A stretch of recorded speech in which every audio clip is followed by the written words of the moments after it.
morning, everyone. Morning. It's good to see everyone here this morning.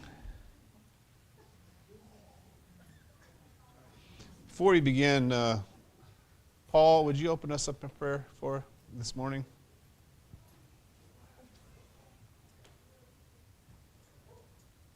Heavenly Father, we thank you for giving us this time and energy to get here today. And we pray, Father, that you will be with each and every one of us, that our hearts and our minds be open to blessing today. To be with Joe as he's prepared for this lesson, and give him the ability to deliver it in such a way that we can all gain from your word. Be with those less fortunate ourselves, be with those that are sick. We pray, Father, that you will reach down and touch their bodies to heal them from maladies that they have. We ask you to go with us now throughout this service, this lesson, that we might do and say things that are according to your will. We ask you in Jesus' name. Amen. Amen. Thank you. We're in 1 Peter 5. Go ahead and start turning there.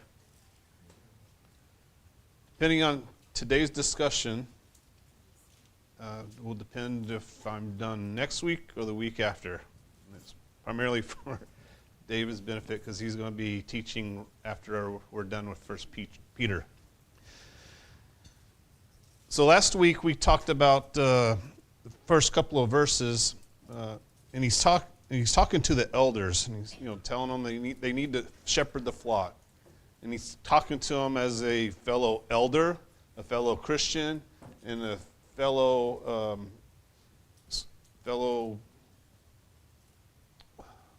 how do I put it? I'll just use what he says. Partaker also of the glory that is to be revealed. In other words, he's saved just like they were, just like we are. Today, he gets through talking to the elders, to the shepherds, and he does use the word elder in verse 1. But then in verse 5, he says, "You younger men likewise be subject to your elders, and all of you clothe yourselves with humility toward one another, for God is opposed to the proud, but gives grace to the humble." Paul speaks to the younger men, the younger's responsibility here. It's a question I have, and I posted it last week so y'all could think about it. When Paul is talking about your elders, is he talking about the elders, the shepherds, or is he talking about older Christians? What do y'all think? We will talk about it. Could be both. Could be both. Okay. Yeah. Anyone else? I thought it was both. Okay. All right. We'll talk about it. The only thing that would have indicated it was just the eldership itself is in the second verse. Mm-hmm. It starts out shepherd the flock. Yeah. Okay. This verse has got various interpretations. Well, actually two. Either he's talking about older Christians, the younger Christians to older Christians, or younger Christians to elders. And we'll talk about the word, and then I'll give you my thinking, and then you can use the information to make your own decision. Of course, that we're all responsible for our own growth. So, the word he uses for elders is presbyteros. And what does that word mean? Huh? or elder, right? Elder. So it doesn't really help because the Greek word is actually talking about older, like older men. Peter also used the word in verse 1 to say elders, and he's not the only one that uses presbyteros for talking about the leadership position of elder. So it doesn't really help, all right? Of course, it also means, like I said, senior, older, elder, older, old, men of old men, and older. Now, for younger, he uses the word neoteros, which means young, younger, youthful. Both words are in the plural. It's not singular. He's not talking about a elder person or a younger person. He's talking about, like it says, older men and younger men. All right. So the question is, does Peter change the use of the word, or does he redefine the word that he just got through using in verse 1 to mean older Christian, to meet this term younger? And that's what we will continue to look at.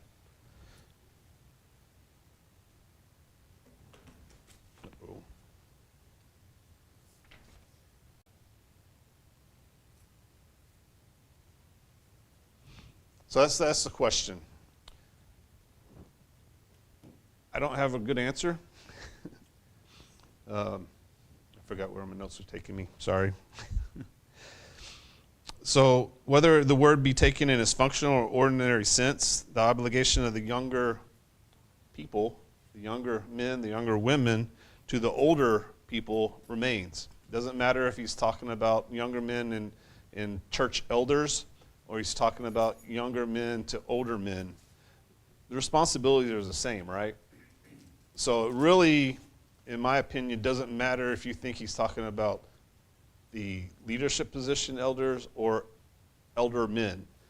Both elder men and elders of the church should have the experience to teach and lead the younger men to grow and to understand the word and to live a full Christian, faithful life.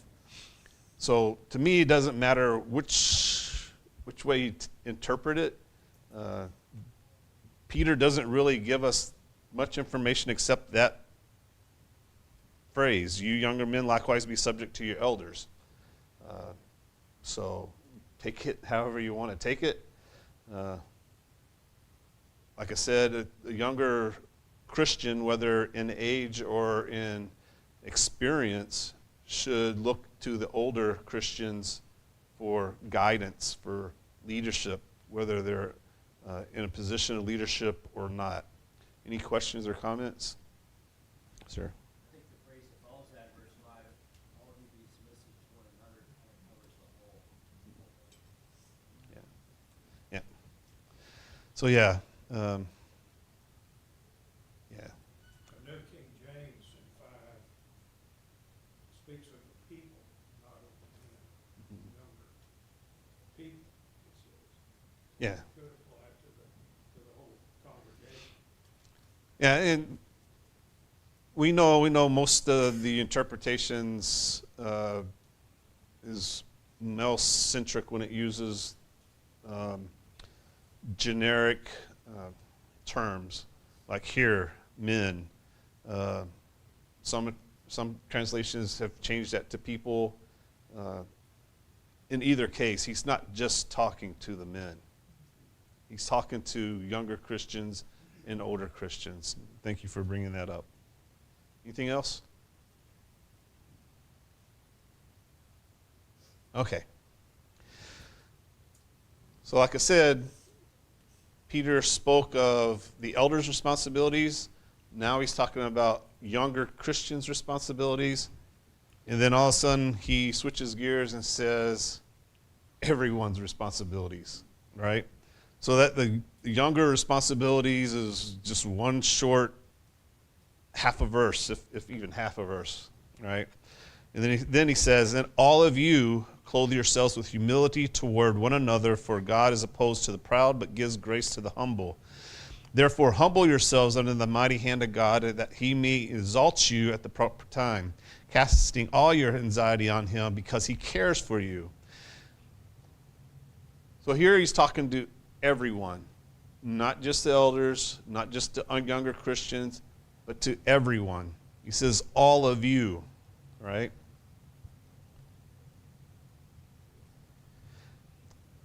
So the first thing he says is clothe yourselves with humility.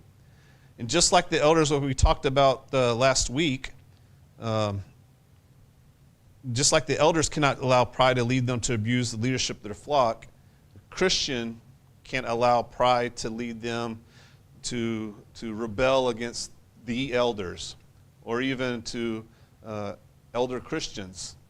You know, we can't let our pride get the better of us. We got to listen. We got to be open-minded.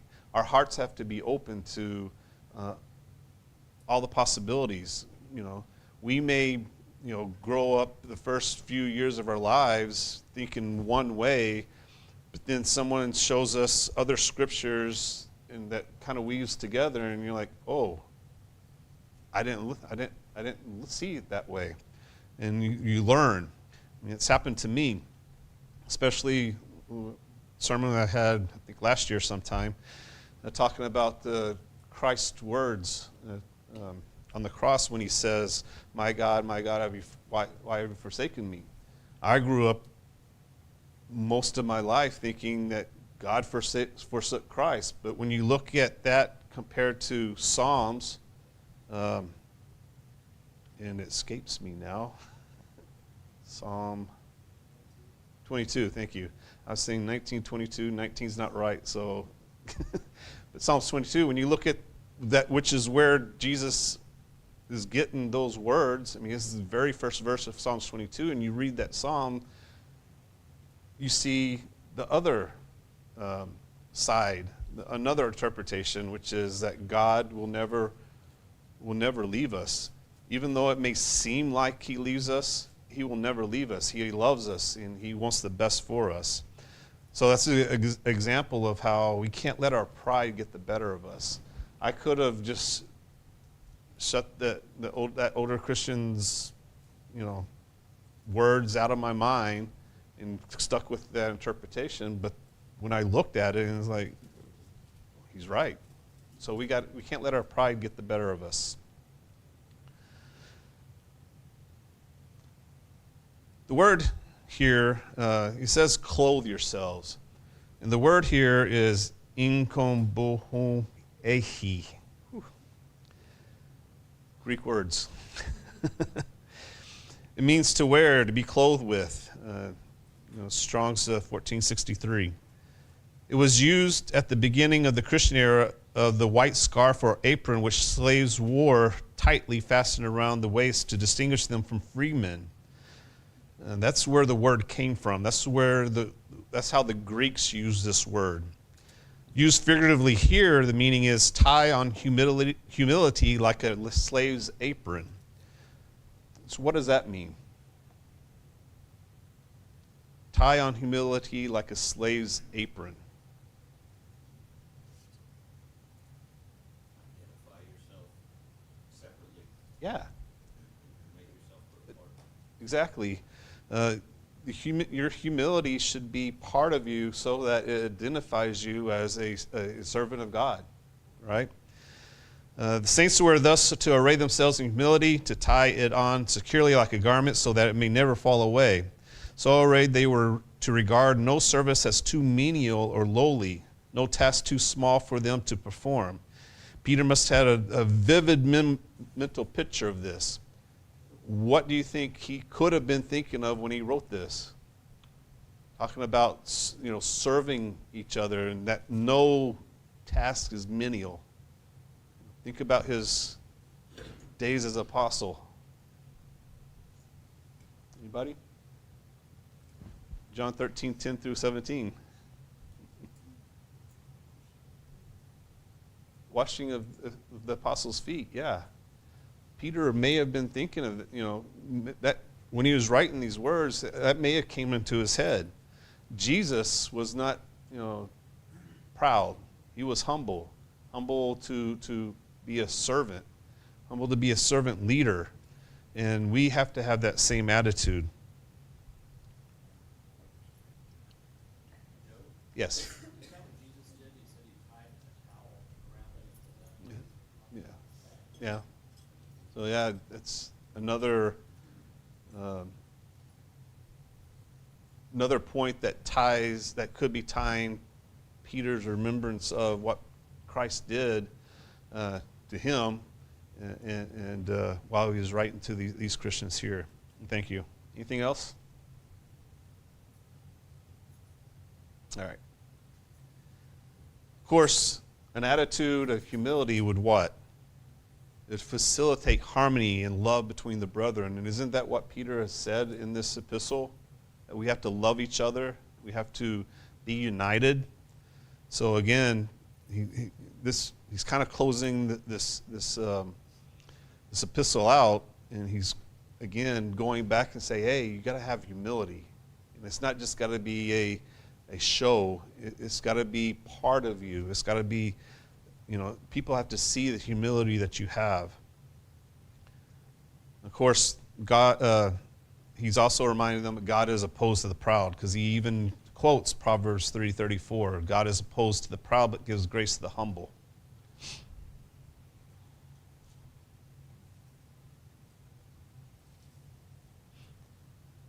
Continues on in verse 6, saying, therefore, humble yourselves under the mighty hand of God, that he may exalt you at the proper time.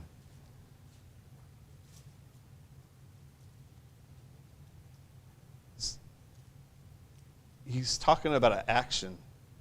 You have to humble yourself. It's not something that we're born with, right? It's not something, because a baby's not humble. He'll tell you, hey, I want something now, all right? So humility has to be cultivated. And Peter is saying that when he says, humble yourselves. It's something that we have to work on constantly, right? As humans, we're naturally proud. And when somebody goes to correct us especially, and we may not agree with it, whether they're right or wrong, that pride sometimes creeps in and puts a barrier up between us. But humility can be cultivated, something that we could work on, day in and day out. Go ahead. One of the things that, today's culture is, we hear it a lot, I deserve this, I deserve that, I deserve respect. Well, the problem with that is the misunderstanding that we as sinners deserve death. And until you understand that is the only thing that we deserve, it's hard to have that humility. But once we can grasp that concept that without the grace of God and Christ's death, we would be dead. No matter what we think we deserve to die just like Christ did on the cross. So we have to have that understanding and that to be able to have that impact to drive us to cultivate that humility. Exactly. Joe, Yes. how do you cultivate a attitude of humility? You just have to work on it. I mean, How do you do that? I think you have to see others above yourself. That's what I thought. You have to, Just you, wanted to you make have to, sure. you have to be able to take yourself out of the equation. Like, that, I think it was in the 70s where it said J is for Jesus, O is for others, and yourself last. It's like that. Absolutely. And once you have that understanding of like, I'm, I need, just look at how Jesus taught, how the apostles were. They served. And that's where it starts. We have to take others is more important than us. And try and seeing others through the perspective of God. Well, that's what I thought, but I thought maybe I had missed something. No, it's, Yeah. and once we take ourselves out of the equation, out of the factor, then we won't. and, That's what I thought, but I wanted to clarify. yeah. That's what Philippians says. It says to esteem others better than you say? In Philippians, it says to esteem others better than yourself, so that makes you. And using that acronym, but in a different way, because Christ didn't put himself first, he put God first. And you see that throughout his life. He, how many times in the Gospels does he separate himself and pray to God, asking for guidance, and things like that. And then what did he do? He put others second. He put others second. And the ultimate example of that is when he went to the cross. He could have called legions of angels. He could have went the way of Satan, but he didn't. He put others first. And then, of course, he put himself last. Yes. We can't really compare ourselves to Christ. Yeah. To prepare for the Wednesday night class I've been teaching, I had to go through a lot of this self-perception, because it's all about changing. Mhm. First, you change the way you think, mostly how you think of yourself, your self-perception. The Bible teaches that we've got to look within ourselves and appraise ourselves. Not praise ourselves, Yeah. but evaluate. That changes our attitude. Yeah. And if we can get that far, to where our attitude about ourselves changes and perception to everybody else, then our behavior will change. And that's how it works. If you're honest with yourself. Well, that's how you got to start. Yeah. Exactly. But also, if you're going to esteem others greater, you have to have that, you don't just do it, there has to be a love there. Mm-hmm. You have to be able to see others as souls. And we have to look to other people as God sees them. And so when we have that love, then that can, when you love your spouse or you love your kids, you want to take care of them. You put them first. Well, you have to see others the same way. Yeah. And so that also helps cultivate that. It's exactly what Paul was talking about in Corinthians when he talks about you could do all these things, but if you don't have love, you're just a sounding cymbal. You're just a clanging drum. You're just making noise. All right? You have to have love, and love needs to be part of it. And of course, that's again what Peter said a few times in this epistle. All right. So the Christians he's writing to will need humility to enable them to yield patiently to hardship. Remember, twice already he's talked about this ordeal that's coming to them. And he's about to say it again when we get a little bit further. Verse 10. After verse 10, he's going to remind them again that something's coming. And we decided that was the fall of Jerusalem and that whole event. But they'll need humility to enable them to patiently endure that hardship, right? They could be proud and fight back and sin against God, but that's not what a Christian does. You got to be patient. Remember, not only this, but remember what John was writing about, talking about the persecution of the Christians. It's some 300 years that they're going to be persecuted. They definitely needed patience, and they definitely had to be humble and not let their pride get better of them and fight back or do whatever that causes them to lose their soul. They'll need humility to enable them to yield calmly to oppression. Again, talking about what's about to come, and then a little bit further on, what's about to come to the Christians in Asia Minor. They'll need humility to enable them to not strike back with pride and anger. Again, all related. But for those who cultivate humility, what will they eventually see?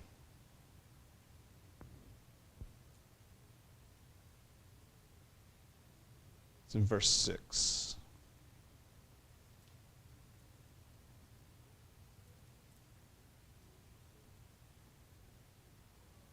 They will be exalted. Yeah. They'll see the reward of glory. They'll see heaven. They will be lifted up. So remember those who are prideful will be lowered, and those who are humble will be lifted up. And that's what Peter's saying here too. Someone read Matthew 23:12.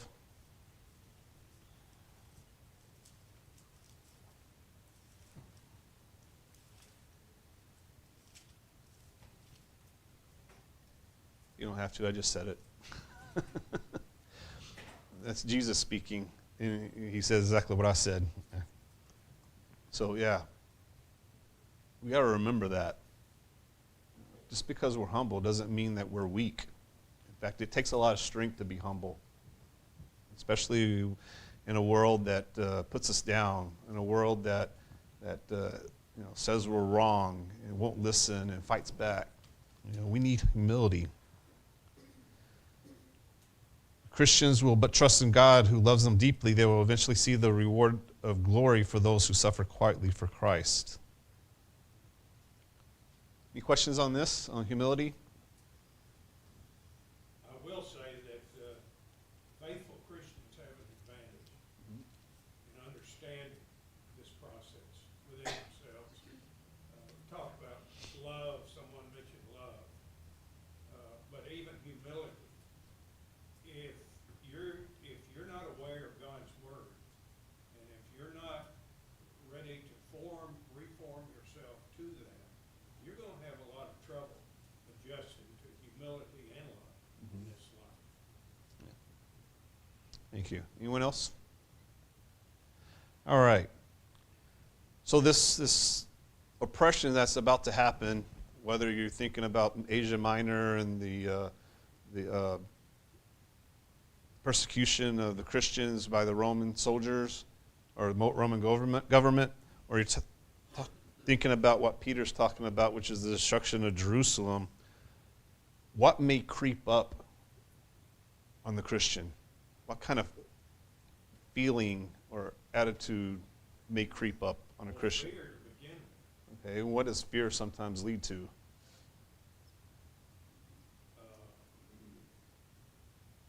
could lead to rebellion. It could lead to a lot of things that are negative, really. Verse 7. Verse 7. Anxiety. Right? Fear, which leads to, goes to that fear. But fear, if we don't process it correctly, can lead to anxiety. And what has Jesus and other Christian writers talk about anxiety? What are we supposed to do? Nothing.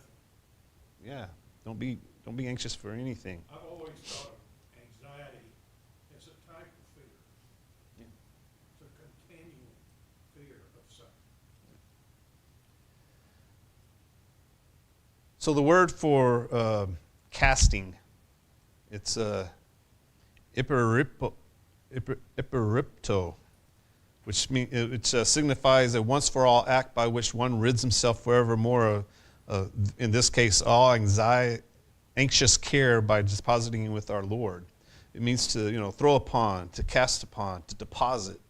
We're supposed to take our anxiety and give it to God, give it to Christ, and not be fearful. Don't be anxious. There's many times that we read in the New Testament to not be anxious. Someone will turn to Matthew 6:31, and someone else Psalms 55:22. We'll talk about that. But we can confidently cast our anxiety on the Lord because He cares for us. The song that we sing, "Does Jesus care?" It says, yes, He does. He cares for us. And if we just cast our anxiety on Him, He'll help us. All right? Someone have Matthew 6:31?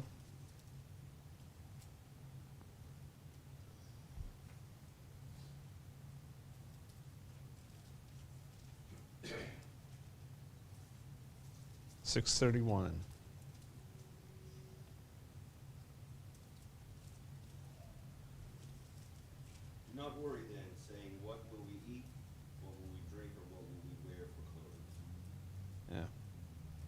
Yeah. Probably should have put 32 and 33 on there. For the Gentiles eagerly seek all these things, for your heavenly Father knows that you need all these things. But seek first his kingdom and his righteousness, and all these things will be added to you. Yeah. It says in 34, so do not worry about tomorrow. Tomorrow will care for itself. Each day has enough for its own trouble. In the verses leading up to what Jesus just said there, why are you worried about your life? Why are you worried about the things you're going to wear? Does not God take care of the birds? Does he not feed them? Of course he does. So he's going to feed us too. All right? Look at the flowers in all the beauty they're arrayed. He clothes them. He's going to clothe you. So don't be worried about these things. In fact, Jesus says, seek first his kingdom and righteousness, and all these things that you're worrying about will be added to you. All right? Psalms 55:22. Cast your burden upon the Lord, and he will sustain you. He will never allow the righteous to be shaken. Yeah. It's another, let me make sure before I say it. Yeah, even David, knew that we needed to cast our anxiety on the Lord, our problems to the Lord, and he'll take care of us. And he had a lot of anxiety. He had Saul trying to kill him at one point. He had a son who rebelled against him. He himself sinned, a grievous sin. And Nathan said, hey, this is going to be bad for you. He counted the people when he wasn't supposed to, which basically took a lot away from him as well. So he had a lot of anxiety, but he knew that he needed to cast it on to God. Lastly, he will not forsake us in our need. There may be times where things are a little difficult. It doesn't mean God has abandoned you. It doesn't mean Jesus has abandoned you. It just means that there's a trial that we have to get through. And then in the long run, if we're faithful to God, we won't need any of that stuff. We won't need any things of this world because we'll be perfect before God in heaven. Any questions or comments?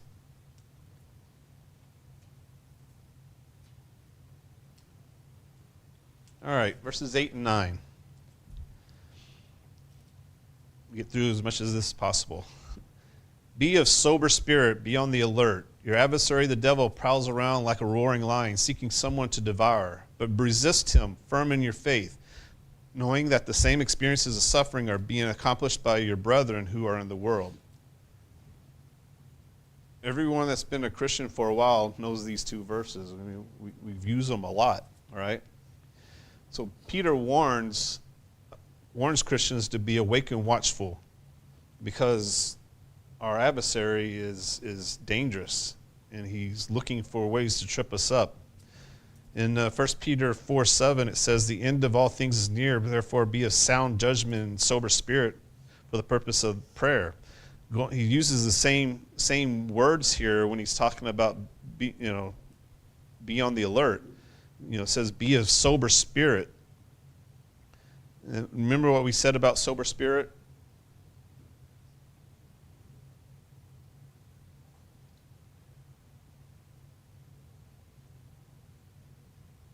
When you're sober, I mean, what does that mean? I mean, it doesn't just mean not filling yourself with clear-headed. Yeah, be clear. Don't. Again, he just got through saying cast all your anxieties on the Lord. You gotta be clear in your thinking, your heart. You have to fill your heart with the good things, the pure things of God. So we have to be sober and be on the alert.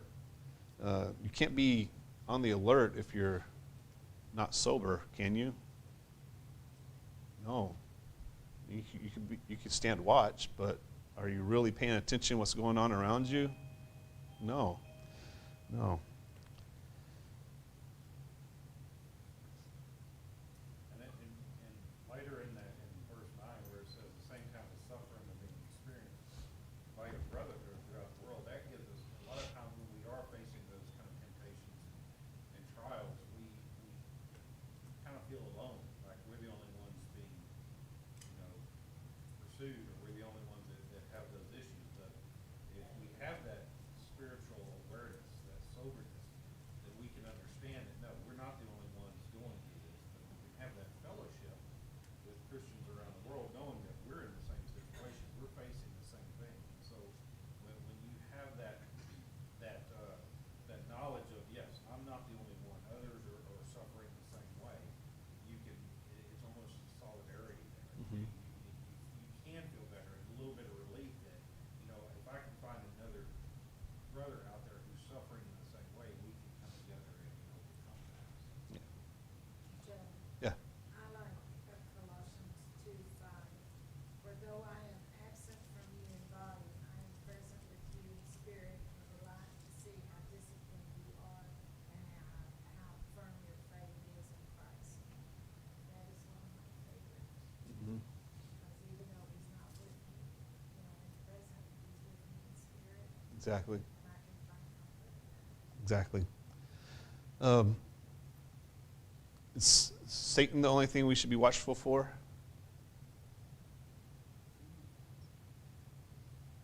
Let's look at Mark 13. I'll read it for you. This is Jesus talking about his return. Mark 13, starting 35. Therefore, be on the alert, for you do not know when the master of the house is coming, whether in the evening, at midnight, or when the rooster crows, or in the morning, in case he should come suddenly and find you asleep. What I say to you, I say to all, be on the alert. We should already be on the alert because we're supposed to be waiting for Christ. We're supposed to be looking for Christ's return, which means that we have to, if we have that attitude of being on the alert, we're watching ourselves. We're doing that self-assessment, seeing where we need to improve. We're waiting for Christ. And when we're doing that and we have our mind on Christ, then when Satan comes around, you could deflect him, right? You can push him away. And Matthew, go ahead. Sorry, I think if you look at it like from the thief analogy that seems to be there, right? Don't be on your guard because there's, Satan, the thief, the roaring lion out of the thing. I think from a thief's perspective, it would be much easier to catch an asleep guard than it would be to try to break through the walls of what it is that I'm trying to get to. So even more so there, you can't. It's like he's drawing attention to, it's not the building or the foundation that's going to keep it out. It's you that's going to keep it out. And he's always looking for somebody who is slipping out. Yeah. And so, And if it's not him, it's his follower.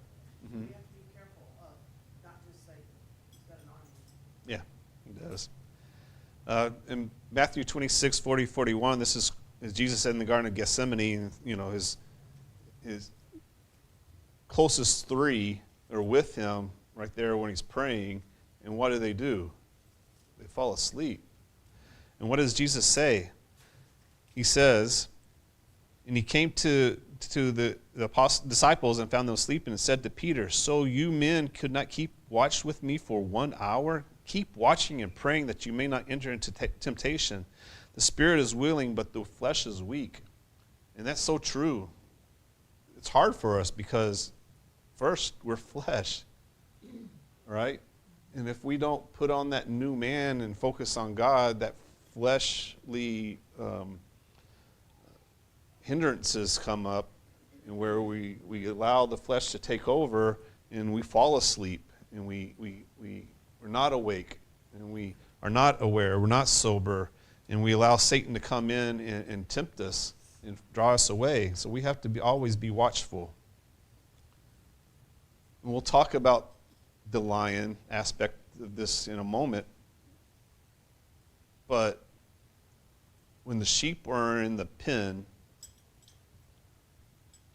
will a lion jump in that pen? Or is he looking for a straggler? Is he looking for one that's wounded? Think of a lion in the savannah. Is he going after the biggest, tallest buck, if you will, in the herd? No, he's going after the weak. He's going after the slow. He's going after the one that's away from the herd. And the same thing with God, with Satan. If we find ourselves straying away from God, it makes his job a whole lot easier. So we always have to be on the alert. We have to be sober. We'll finish this next week. Hopefully, I can finish the rest of this chapter next week. We'll see. Thank you for your attendance, your comments. Appreciate it.